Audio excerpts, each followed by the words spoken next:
Hello again and welcome to Shed Talk, my weekly magazine video series looking at keeping, breeding and showing of cage birds, with a particular focus as usual on the exhibition style budgerigar. Well, before we get into the main bulk of the episode, I just wanted to say the next few episodes might be a little bit shorter than usual, just because I cover the invigilation for exams up at my local school, which means this time of the year, when exams are about to take place, I tend to be quite busy most of the day doing that, so I have less time to record. So do bear with me if these next few episodes are a little bit, like I say, a little bit shorter than usual. What we will do in this episode is I'll update you on the bird in cage number 1. You may remember the one I was and ahhing about the colour. Those of you that have seen the comment section of the last video probably are aware by now what that turned out to be. But I'll talk a little bit about that, and then what we will do is we'll have a run round of the rest of the budgerigar breeding cages and see how we're doing in each of the cages where we had eggs, which of those have been successful and hatched, and which cages are less successful. So that's for this episode. In the next episode, we'll go out and have a look at the finching fifes, particularly the fifes, in terms of how they got on and getting on in terms of breeding. But I'll give you a little update at once we've looked at the budgerigars anyway. As always, if you enjoy the video, don't forget to hit the like button. All the likes help to promote the video more broadly across YouTube, and therefore more broadly in terms of promoting the bird keeping hobby. If you're not yet a subscriber, please do subscribe to the channel. And if you want early notifications on when I upload future videos, then please do hit the bell icon. Right, let's go across to cage number 1. We'll start there and talk about that, what I thought was a strange coloured bird. Well then, cage number 1, this was I suppose the bulk of last week's episode, where we spoke about what that I thought we had a strange bird in here, but I said maybe because it looked like as the week was progressing it was less likely to be something strange. And actually it turned out that all of the feathers, all of the white feathers that were coming through began gradually over time turned into what I would only describe, I suppose, as a sort of lime greeny colour. So I had a number of comments in it mentioning that they suspect the bird was probably going to be a cinnamon grey green, and indeed that's my expectation now. This bird looks to me like it's going to be a cinnamon grey green, and I don't know, it is strange because I've not ever noticed before the feathers when they've come through, the main feathers when they've come through, looking quite so white as they did in this bird before the pigment started to show through. So, but maybe I just missed it in others. Funny enough, the younger bird, or the middle bird of the 3 that you can see in the video clip, is also now looking like a cinnamon grey green as well. The youngest one, still a bit difficult to say. The wing feathers look quite dark, so it could well be a normal, but it may well be that those wings will change over time and it will end up being another cinnamon. So we'll have to wait and see for those birds. But all 3 of the birds in this nest box, as you can see, have now been rung. All 3 of them are progressing very, very nicely, and it looks like we've had a successful second round for this pair. So if we can get 3 off it, if all 3 of those survive to weaning, I will be happy, and then we will probably let this pair go for one more round. The offspring they've produced so far all look quite reasonable, so I think there are going to be a couple of birds in there that are likely to be keepers. So with that in mind, I'll let them go for a final round before we split them and close that cage number 1 down. So that's cage number 1. What about the newish pair, the Lutino cockbird that we've paired up in cage number 2? How is that pair getting on in terms of, we know where they had some full eggs, in terms of hatch rate, and whether any of them have hatched, and if they have, what the outcome was in terms of survival of those chicks, have they been fed or not. So cage number 2, this is the Lutino cockbird, that fairly oldish Lutino cockbird that we'd paired to another green. So and you might remember this pair just seemed to keep on laying. It laid and laid and laid. The cockbird missed the first few eggs, so there were a couple of, I think there were 3 or 4 eggs that I thought were full in here. A couple of those unfortunately didn't hatch. We then had the second from last egg that was full hatch out, and I was reasonably sure that this was going to be a Lutino because it had, the eyes were very, very pink. So I was, like I say, reasonably sure it was going to be a Lutino, which I thought, way, we got it. We got a Lutino, another Lutino hen that will mean next year we can start to pair up some half brothers and sisters and get a few more Lutinos cockbirds off of with any luck. Sadly, I came in the following day and the hen hadn't fed the youngster and it had died. So I was a little bit, disappointed to say the least. The following day, as expected, the final full egg, hatched out, and I didn't really want to risk lose the hen not feeding this one either. So I immediately took it out. It hadn't been fed. It looked like it had only recently hatched anyway. So I immediately took it out and popped it into cage number 4, where we had just a single chick in there, hoping that was being fed well, hoping that the hen in there would obviously see the other chick and would start to feed it. I'll let you know whether that was successful or not when we come on to talk about cage number 4. So what am I doing with this cage now then? Well, I am gradually removing the eggs out of here, as you can probably see. I think we're left with about 4 eggs left in here. All of those eggs are clear, or are not going to hatch because they are not viable anymore. So I will continue to remove those eggs, and then I will let this pair go for another round. Now we know the cockbird is filling eggs, and we know the hen is producing a good number of eggs. So I'm hoping in the second round we'll get a few more full eggs, and I will then probably, as they hatch, I will foster those out. What I might do, and let me know your thoughts on this, what I might do is once they're 3 or 4 days old, and you can then, they're calling quite strongly then for food, is to pop perhaps another one back in there to see whether that, because it's calling, whether the hen will feed it. I will obviously keep an eye on it. If it's not been fed, I'll take it back out again and put it back underneath another hen that is going to feed it. So that's my plan for this pair. It's just a shame that the hen decided not to feed the chick, and we lost the first one before I could save it. So anyway, halfway there in terms of this pair. I'm reasonably happy that we've got one off it. We'll know that chick that we've moved is going to be split. It's going to be split for the Ino gene anyway. So at least we've got another split cockbird off of that, off of this outcross Lutino cockbird. Right. Let's move on then to cage number 3, the love pairing. So cage number 3, which is the love pairing. This is the pair we paired up because they had paired up themselves in the flight. No luck with this pair. So we've got a fairly oldish cockbird. He's a sky blue cockbird, I think. Might be a cobalt. And we paired him to, you can probably see him behind me, we paired him to a dark green. This is a grandfather-granddaughter pairing. They get on really well. Cockbird mates with her. She goes in the nest box, but so far no eggs. And I just think this hen is just not going to lay.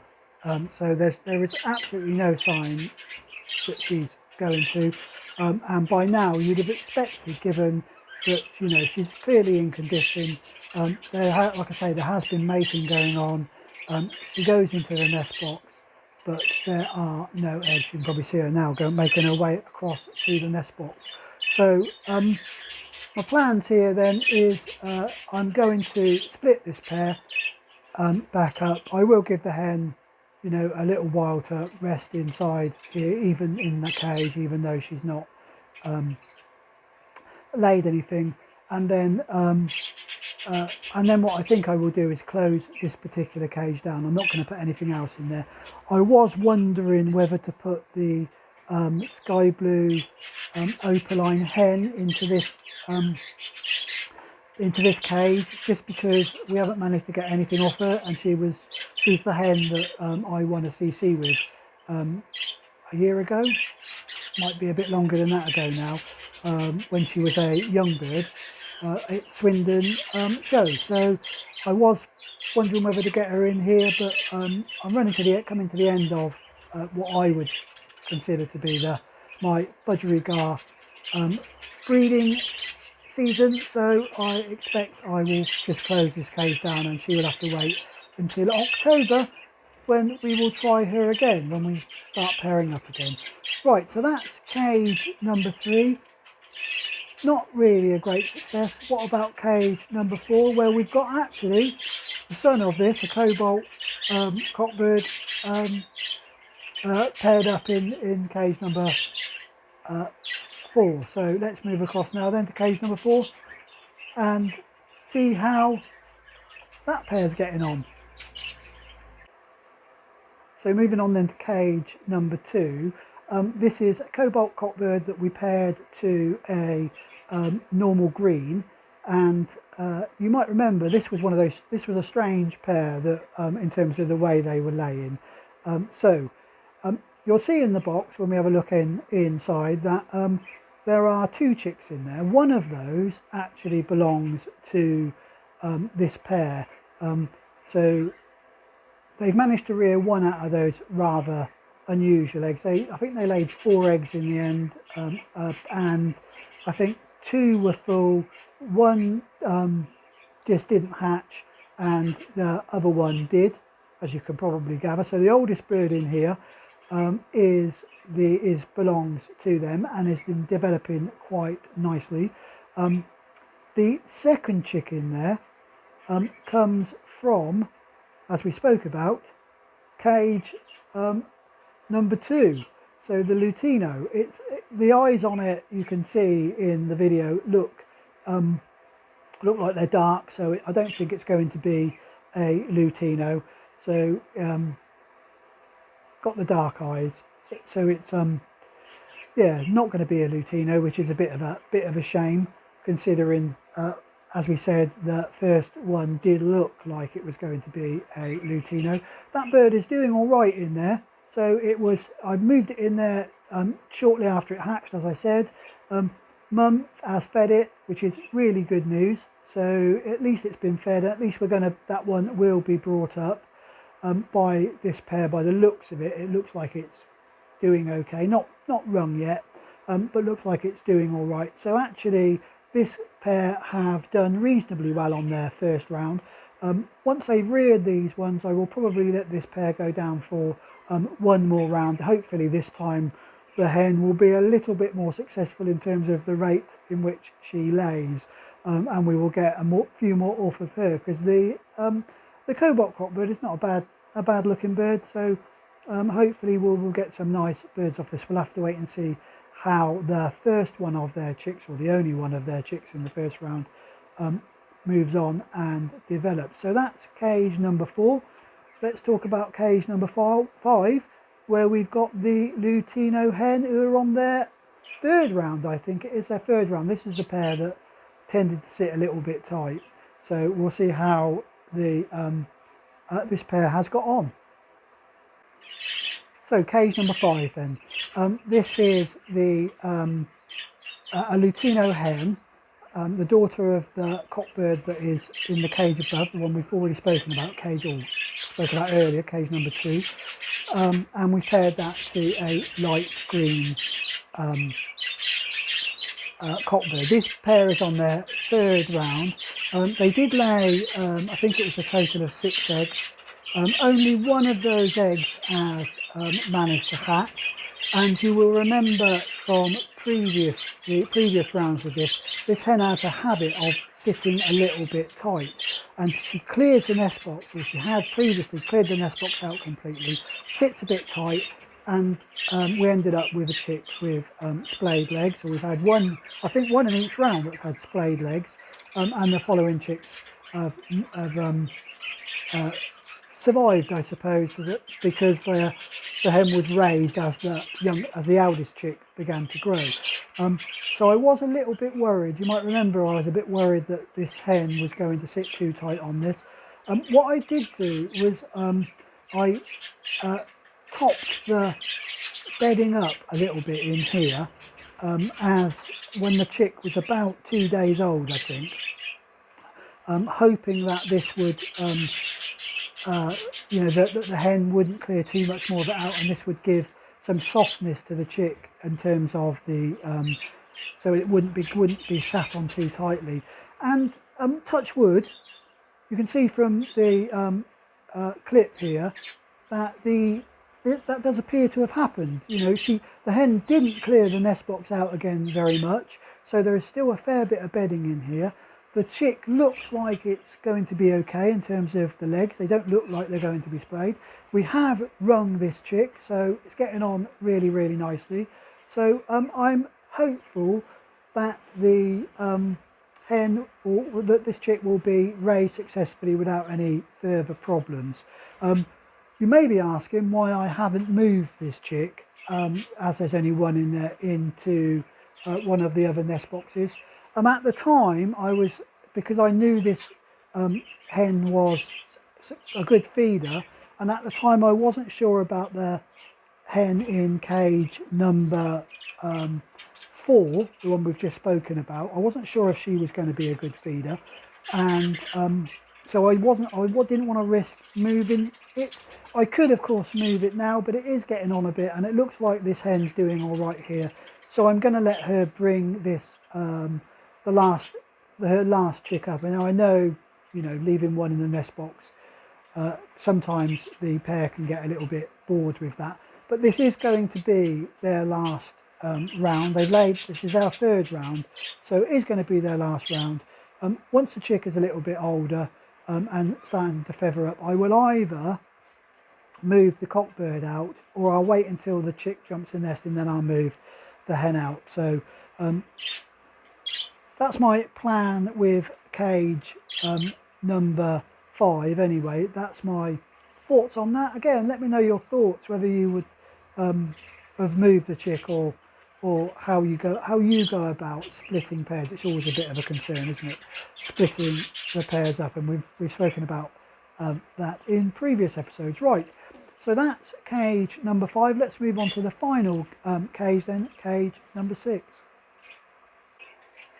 And finally then, cage number 6. This is a opaline cinnamon sky blue cockbird that we paired across to an evergreen. And you might remember this is a fairly oldish cockbird, quite a nice cockbird, and we're hoping to get something off of this. Well, the hen is, so far, they took a little while to get used to each other. And I was a bit worried that they weren't just going to be compatible in terms of breeding.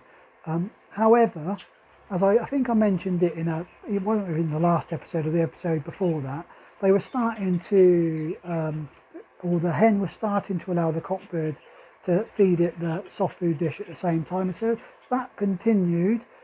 The hen has now started laying. So far she's laid 4 eggs. I'm reasonably sure that the first 3 of those eggs are clear.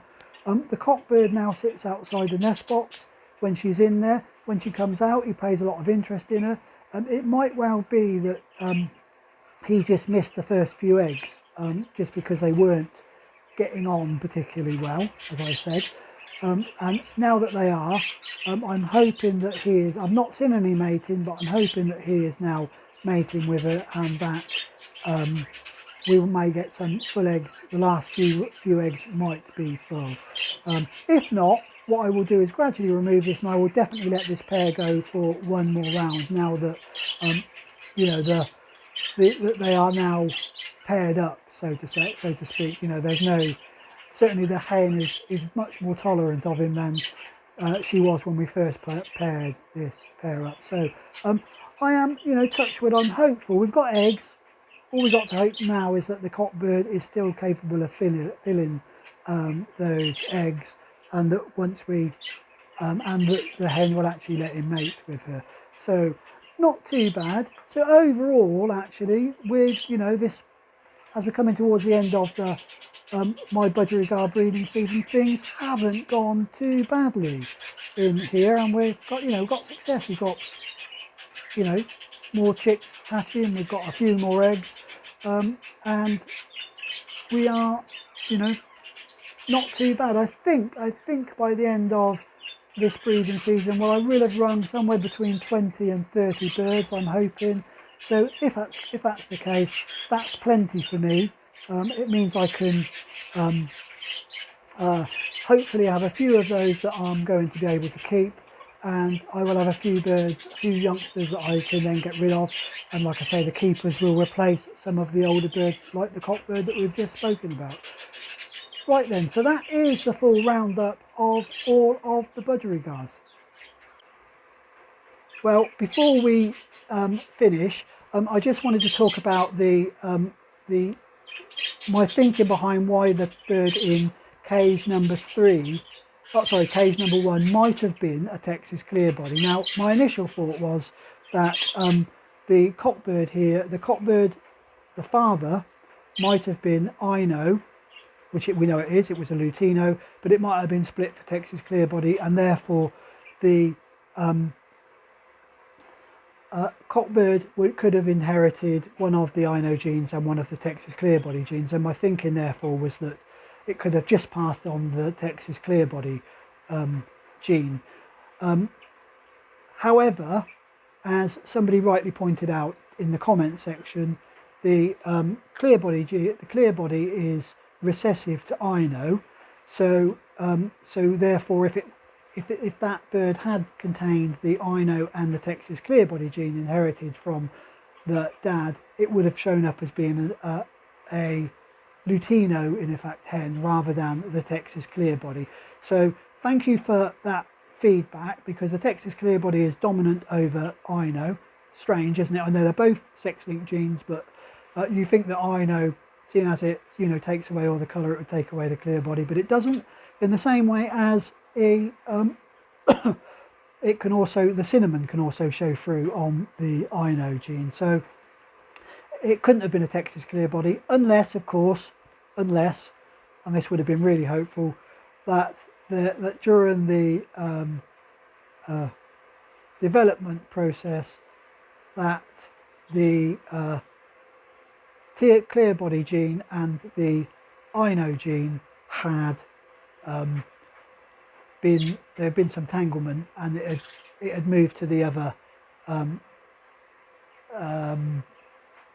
X chromosome, which is possible. Of course, we do get the splitting of the chromosomes, and sometimes you get the genes change over or swap across from one chromosome to another. But I'm not sure how far apart. I'd have to double check how far apart the Ino and the Texas clearbody gene are on the X chromosome, for that, what percentage chance that is to happen. If you know that, leave it in the comments. Anyway,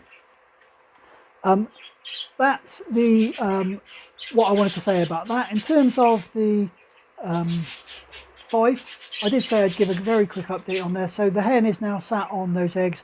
I have still not yet had a chance to candle those eggs. I've just been too busy over the last week to get out there and candle those. I will be doing that this week, so I will update you in the next episode as to whether we've got any full eggs out there, and whether any of those, and indeed by the next episode, if any of them are full, we may even have some chicks out there. The second pair, I think the hen is just about to start building up. That's the way it seems to me anyway. There's a few little threads being put into the nest pan, so I'm hoping that we are going to finally, that hen will finally start building up the second nest, but we'll have to wait and see until the next episode for that. So that is just about all we've got time for in this episode. So until then, as always, do stay safe and enjoy your birds.